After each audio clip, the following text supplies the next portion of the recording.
Story शुरू करने से पहले मैं आप सबसे एक रिक्वेस्ट करना चाहता हूँ कि प्लीज मेरे चैनल को सब्सक्राइब करें, वीडियो पसंद आए तो वीडियो पे लाइक करें और जितना हो सके अपने फ्रेंड्स को शेयर करें।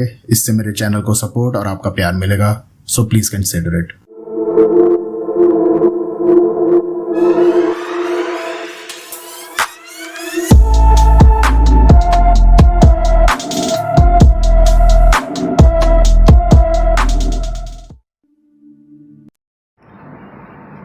दोस्तों, जब लॉकडाउन 2020 में लगा था तो काफ़ी सारे लोगों के साथ काफ़ी सारी किस्से कहानियाँ हुई थी। कुछ कहानियाँ पैदल चलकर गांव जाने की, तो कुछ काले डर के साए में काली रात को काटने की थी। ऐसी एक कहानी राजेश और करण के साथ नई दिल्ली में घटती है। दोनों ही दोस्त बिहार से पढ़ने के लिए दिल्ली आए हुए थे। दोनों ही दोस्त अपनी स्टडी पूरी करने के लिए दिल्ली जैसे बड़े शहर में आए थे और एक ख्वाब लेके आए थे कि यहाँ से ऊंची शिक्षा पाने के बाद शायद उनका करियर संवर जाएगा। इसलिए दोनों यहाँ पर पढ़ाई कर रहे थे। लेकिन एक दिन अचानक मार्च के महीने में 2020 को एक ऐसे शब्द, एक ऐसी चीज की घोषणा कर दी जाती है जो कि बिल्कुल अनसुनी थी अब तक जिस शब्द को किसी ने जाना नहीं था वो आम बनने जा रहा था। अचानक ही लॉकडाउन की घोषणा कर दी जाती और कोई ट्रेन बस का इंतजाम नहीं दिखता है। जो जहां है उसे वहीं रहने की सलाह दे दी जाती है बिना किसी बात की परवाह किए। राजेश और करण अब ये सोच रहे थे कि वो अपने गांव कैसे लौटेंगे, क्योंकि उनके जितने भी दोस्त थे ज्यादातर दोस्त लोकल थे, हरियाणा से थे, दिल्ली से थे, आसपास के छोटे मोटे गांव मोहल्लों के थे, जो कि आसानी से जल्दी ही अपने गांव लौट गए थे। जो कि उनके साथ हॉस्टल में रह रहे थे, लेकिन आसपास के नजदीकी गांव से थे वो कुछ पैदल निकल गए, कुछ बसों में चले गए, कुछ साइकिलों पे चले गए, कुछ बाइकों पे चले गए, अपने अपने रास्ते चले गए। लेकिन राजेश और करण के लिए ये कर पाना मुमकिन नहीं था, क्योंकि उनको बिहार में जाना था जो कि काफी दूर था और पैदल जाने की तो वहां पर सोचना भी गुनाह था, क्योंकि बिहार पैदल जाना कई महीनों का सफर हो सकता था उनके लिए, क्योंकि उनका गांव काफी आगे था। इसी बात को राजेश और करण बैठकर सोच रहे थे और सोच रहे थे कि वो अपने गांव किस तरह जाएंगे। तो करण राजेश से बोलता है कि लगता है कि अपने गांव तक जा पाना अभी मुमकिन नहीं है, क्योंकि जब बसें चलेंगी तभी वो जा पाएंगे। तो करण कहता है कि हमें यहीं हॉस्टल में रुक जाना चाहिए, ये हमारे लिए सेफ भी है और हम काफी टाइम से यहीं रुके हुए हैं, तो कुछ लोग हमें जानते भी हैं। अगर कोई भी परेशानी हमें आती है तो हमारी मदद हो सकती है। इसी बात पर राजेश भी हाँ बोल देता है और कहता है कि मुझे भी ऐसा ही लगता है कि हमें यहीं पर रुकना पड़ेगा, क्योंकि इसके अलावा हमारे पास और कोई चारा भी तो नहीं है। ये बोल के राजेश करण से कहता है कि चलो जितने दिन है यहीं रुकते हैं। ये बात दोनों आपस में बदलाते हैं और बाहर मेन डोर की तरफ गार्ड के साथ 2-4 गप्पे मारने चले जाते हैं। गार्ड उनको देखते बोलता है कि भैया हम भी बिहार के हैं। तो राजेश और करण कहते हैं क्या तुम भी बिहार के हो? अच्छा, कौन से गांव के हो? तो दोनों के गांव की चर्चा होती है। तो पता चलता है कि राजेश और करण जिस गांव के थे उस सिक्योरिटी गार्ड का गांव भी उसी के आसपास पड़ता था। तो सिक्योरिटी गार्ड खुश हो जाता है और बोलता है कि तुम तो हमारे ही गांव के हो, क्या खाओगे? पान खाओगे, शिकर खाओगे, विमल खाओगे? सिक्योरिटी गार्ड उन दोनों से पूछता है। लेकिन वो दोनों बोलते हैं कि नहीं, हम इन नशे और इन पान मसालाओं की चीज़ों से ज़रा हटके हैं, हम ये लोग नहीं खाते पीते। कुछ भी नहीं खाते? वो सिक्योरिटी गार्ड बोलता है। नहीं नहीं, हम सिर्फ चाय पीते हैं। तो 2 कटिंग चाय बोल देता हूँ। सिक्योरिटी गार्ड ये बोल के 2 चाय बोल देता है। कुछ ही देर बाद चाय बन के आ जाती है और तीनों चाय की चुस्कियां ले रहे होते हैं। गार्ड उनके साथ गप्पे मार रहा होता है, अपने गांव की डींगे मार रहा होता है कि कैसे वो गांव में रातों को गलियों में घूमता था, उससे किसी से डर नहीं लगता। गांव में कोई भी ऐसा काम हो जो कोई नहीं कर पाता था, वो उससे करवाया जाता था, क्योंकि वो एक सिक्योरिटी गार्ड है और सिक्योरिटी पे रहता है। तो लोग उसे काफी बहादुर समझते थे और निडर समझते थे। तभी करण एक चाय की चुस्की लेते हुए बोलता है कि मौसम तो अच्छा है, आज रात को थोड़ा बाहर टहला जाए। करण के बोलते ही सिक्योरिटी गार्ड अपनी चाय नीचे रखता है और बोलता है, डरी हुई आवाज में बोलता है, ऐसा भूल के भी मत करियो, यहाँ पर रात को वो निकलता है। तो राजेश कहता है, वो निकलता है? भला वो कौन है? कौन निकलता है? सिक्योरिटी गार्ड बोलता है, उसका इस वक्त तो नाम लेना भी गुनाह है, इस वक्त तो उसका नाम भी ना लियो। करण कहता है कि अभी तो तुम अपने बहादुरी की डींगे मार रहे थे और अभी तुम कह रहे हो उसका नाम भी ना लियो, आखिर वो कौन है? सिक्योरिटी गार्ड बोलता है कि ना तो उसका कोई नाम जानता है, ना उसको असली चेहरे से किसी ने देखा है। वो जब भी आता है किसी भी रूप में आ सकता है और तुम्हारे साथ क्या करेगा ये वही जानता है, क्योंकि वो खौफ का एक मंजर है। सिक्योरिटी गार्ड ये बात बोलता है और उन दोनों को अपने मुंह में एक पान दबाते हुए बोलता है, चाहे जो हो जाए रात को बाहर ना निकलियो। यह बोलते हुए सिक्योरिटी गार्ड उनको एक वार्निंग सी दे देता है और उनके मन में भी एक संशय पैदा कर देता है कि आखिर रात को ऐसा क्या है जो ये सिक्योरिटी गार्ड उनको बाहर निकलने तक से मना कर रहा है। राजेश और करण इस बात को थोड़ा सा सोचते हुए सिक्योरिटी गार्ड के पास से उठते हैं। तो सिक्योरिटी गार्ड उनको एक बात अंतिम और बोल देता है कि रात को 9 बजे के बाद वो भी हॉस्टल के अंदर नहीं आएगा और ना तुम्हें अपने कमरे के बाहर आना है। चाहे बाहर किसी की कदमों की आवाज आए, कोई तुम्हारा दरवाजा खटखटाए या तुम्हारे किसी दोस्त की आवाज में बोले, दरवाजा मत खोलना। दरवाजा खोलना खतरे से खाली कतई नहीं है।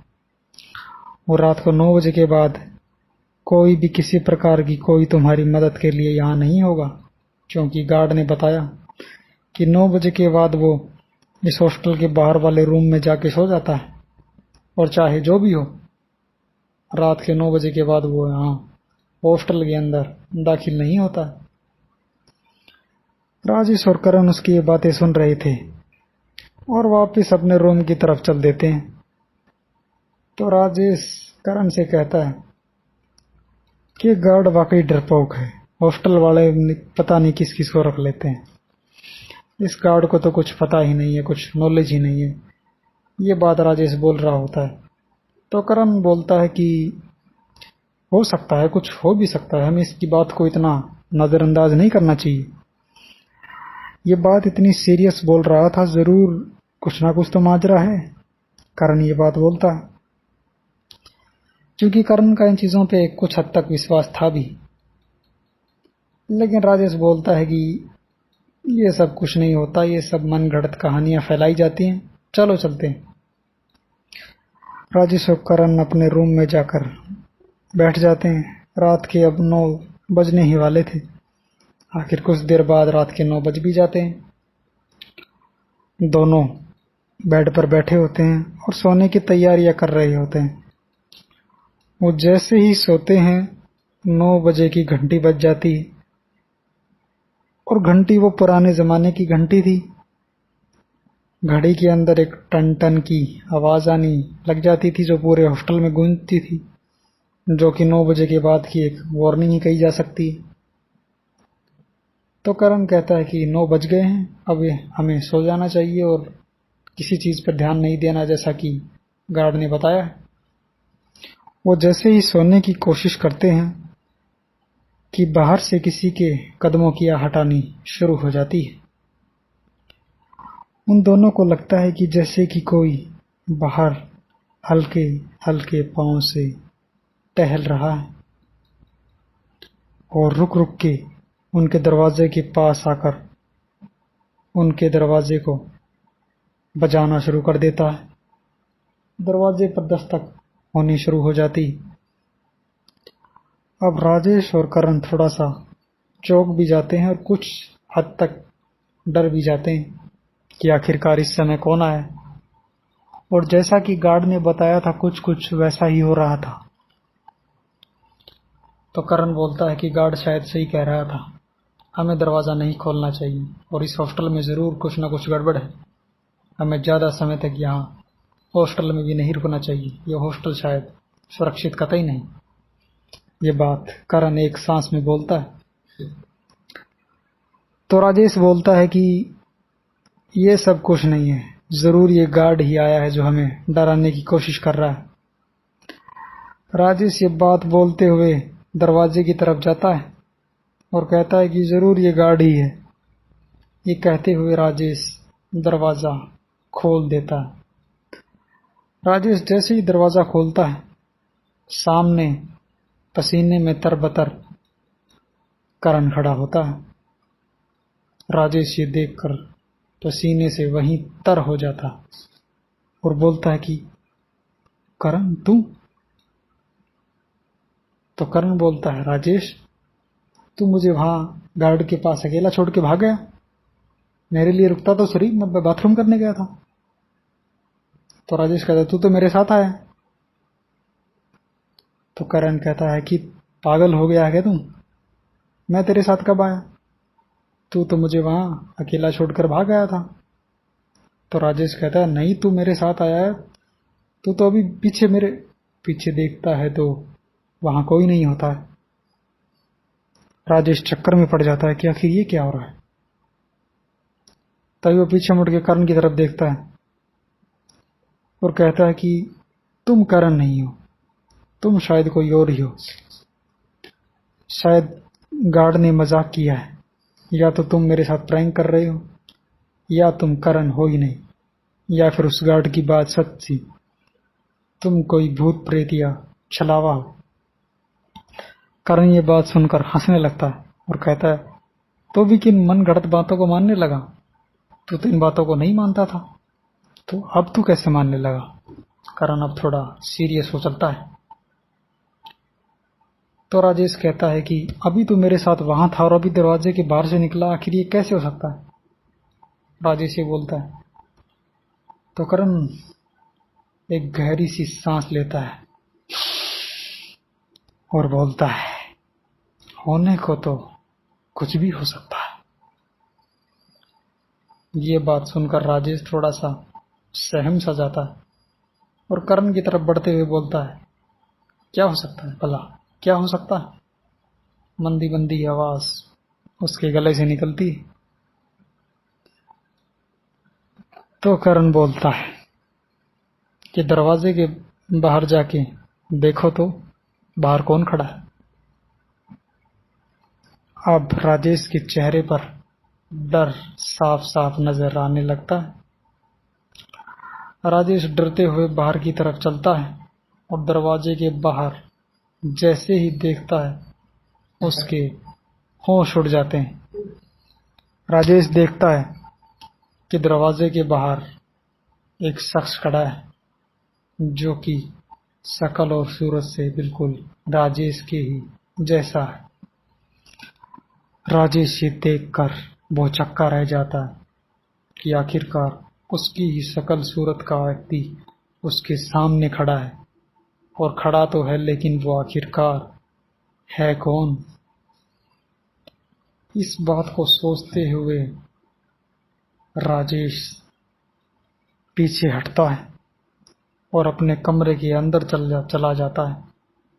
कमरे के अंदर घुस के दरवाजे को कुंडी मार लेता है और अंदर से बंद कर लेता है और भाग के बेड के पास जाता है। जैसे ही बेड के पास जाता है, बेड के पीछे किसी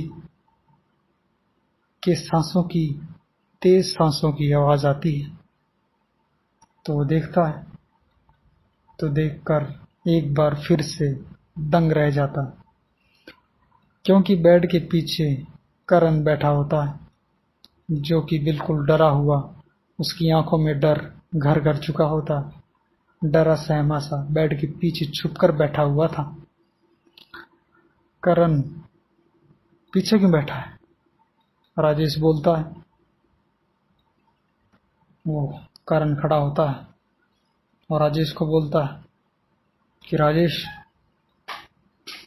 कौन था वो? तो राजेश बोलता है, ये बात तो मुझे पूछनी चाहिए थी कि तुम्हारी जैसी शक्ल का दिखने वाला वो कौन था? तो करण कहता है, मेरी जैसी? तुम्हारी जैसी? वो तुम्हारी जैसी शक्ल के दिखने वाला था? तुम अपने आप की शक्ल को नहीं पहचानते? राजेश कहता है, क्या बकवास कर रहे हो? वो तुम्हारा ही हम शक्ल था। अब दोनों की थोड़ी सी जिद भी होने लगती है, लेकिन तभी जिद में उनकी जिद को एक आवाज तोड़ती है, किसी की शक्ल का नहीं हूं मैं। ये बात उनको सुनाई पड़ती। वो जैसे ही देखते हैं तो वहां पर वही सिक्योरिटी गार्ड मुंह में पान दबाए खड़ा होता है और उनको देखकर बोलता है कि मैंने मना किया था ना, रात को 9 बजे के बाद कोई भी हरकत हो, कोई भी आए, दरवाजा मत खोलना। तो तुम लोगों ने दरवाजा खोला क्यों? सिक्योरिटी गार्ड ये बात बोलता है तो राजेश और करण उसके पास जाते हैं और बोलते हैं कि उनके साथ ये ही हुआ है। वो सिक्योरिटी गार्ड को पूरी कहानी सुना देते हैं। तो सिक्योरिटी गार्ड उनको बताता है कि रात को 9 बजे के बाद यहाँ किसी भी चीज़ पर विश्वास नहीं करना चाहिए। ये बात सोचते ही राजेश के मन में कुछ बात आती है और वो थोड़ा पीछे हटता है और करण को कहता है, करण, ये सिक्योरिटी गार्ड है ही नहीं। करण कहता है, अरे ये सिक्योरिटी गार्ड ही तो है। तो राजेश कहता है कि सिक्योरिटी गार्ड की बात तुम्हें याद है क्या? 9 बजे के बाद वो यहाँ किसी भी हालत में नहीं आता। तो अब कैसे आ गया? ये सिक्योरिटी गार्ड नहीं है, ये ज़रूर वही छलावा है। इतनी बात बोलते ही वो सिक्योरिटी गार्ड जोर जोर से हंसने लगता है और हंसते हुए बोलता है, तुमने मुझे पहचान लिया, लेकिन बच नहीं पाओगी। सिक्योरिटी गार्ड ये कहते हुए वहां पर पहले राजेश का रूप लेता है, फिर उन्हीं के सामने करण का रूप लेता है और फिर किसी अंधेरे की तरह वहां गायब हो जाता है। राजेश और करण अब बहुत ज्यादा डर चुके थे।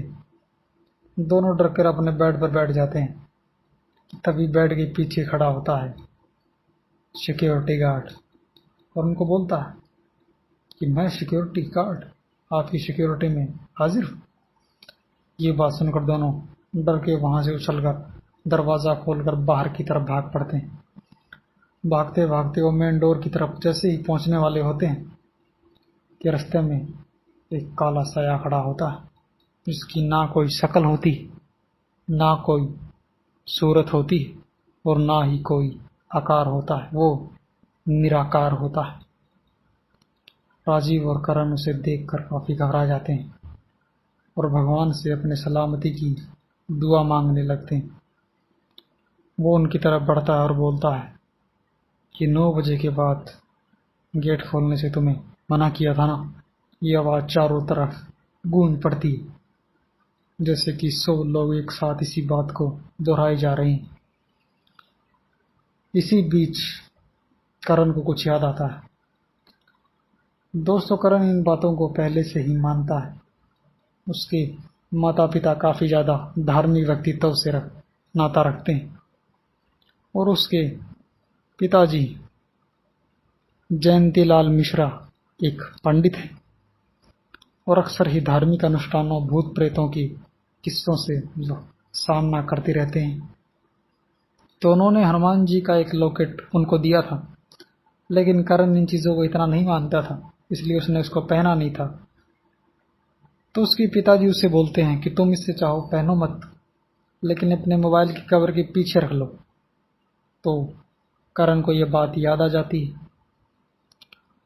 वो साया जैसे ही उनकी तरफ बढ़ने लगता है, करण अपने मोबाइल का कवर खोलकर वो पेंडेंट, जो कि हनुमान चालीसा का यंत्र था, उस छलावे की तरफ कर देता है। छलावा उसे देखते ही पीछे हटने शुरू कर देता है। पीछे हटते हटते थोड़ा सा पीछे जाकर वो सिक्योरिटी गार्ड का रूप ले लेता है और बोलता है, ये साया इस पेंडेंट को देखकर तुम्हारी तरफ आकर्षित हो सकता है, इसे फेंक दो। तो राजेश अब गुस्से भरी आवाज में बोलता है कि अब हम तुम्हारे किसी जाल में नहीं फंसेंगे। ये बात सुनकर छलावा बोलता है कि आज तुम यहां से बच के जाओगे नहीं। ये लॉकेट कितनी देर तक तुम्हारे हाथों में रहेगा, उसके बाद तुम मेरा शिकार बनोगे, आज नहीं तो कल सही। ये कहते हुए छलावा वहां से गायब हो जाता और वो उसी पेंडेंट को हाथ में लिए मेन डोर को खोलते हैं और बाहर निकल जाते हैं और उस रूम में पहुंचते हैं जहां पर कि वो गार्ड रहता है। वो गार्ड अपने रूम के बाहर ही खड़ा होता है। गार्ड के पास आते ही गार्ड कहता है कि तुम पहले हो जो उस छलावे के जाल से बच निकले हो। तो राजेश और करण कहते हैं, क्या वो छलावा कईयों को दिखता है? तो गार्ड एक लंबी सांस लेता और कहता है, वो छलावा जब से ये हॉस्टल बना है तब से ही यहाँ पर अक्सर ही लोगों को नजर आता है और किसी भी रूप में, किसी भी भेष में नजर आता है। वो 9 से 12 बजे तक यहाँ पर वीरानों में घूमता है और जो भी दरवाज़ा खोल देता है उसके साथ ऐसी अजीब अजीब सी घटनाएं होती हैं जिनका अनुमान लगा पाना भी मुमकिन नहीं। जब हॉस्टल भरा होता है तो अजीब घटनाओं से ही काम चल जाता है, लेकिन अगर हॉस्टल वीरान हो तो किसी की जान भी जा सकती है। सिक्योरिटी गार्ड ये बात बोलता है तो राजेश और करण उसे बोलते हैं कि जो भी हो, लेकिन हम अब वापिस अंदर नहीं जाएंगे। तो सिक्योरिटी गार्ड बोलता है कि मैंने तो आपको पहले ही वार्निंग दी थी, चलिए आज आप मेरे रूम में रुक जाइए।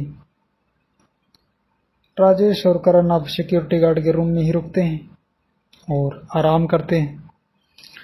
जैसे ही सुबह होती है, राजेश और करण अपना सामान उठाते हैं और अपने गांव जाने की तैयारी पैदल ही करने लगते हैं।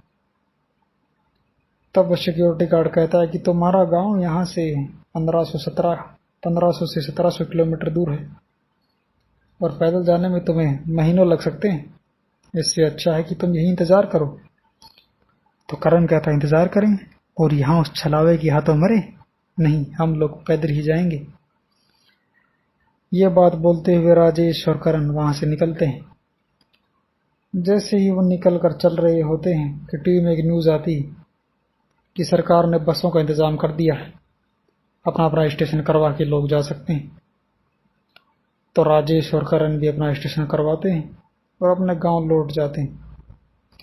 अब लॉकडाउन क्योंकि ख़त्म हो चुका है तो राजेश और करण वापस तो आ जाते हैं, लेकिन उस हॉस्टल के आसपास भी नहीं भटकते और उस छलावे के बारे में अपने दोस्तों को भी बताते हैं। तो उनके दोस्त एक ही बात बोलते हैं कि वो आखिर है कौन। दोस्तों, हमारी कहानियाँ सुनने के लिए हमारे चैनल को सब्सक्राइब करें, वीडियोस को लाइक करें और कमेंट्स ज़रूर करें। मैं हूं कहानीकार सुनील कुमार।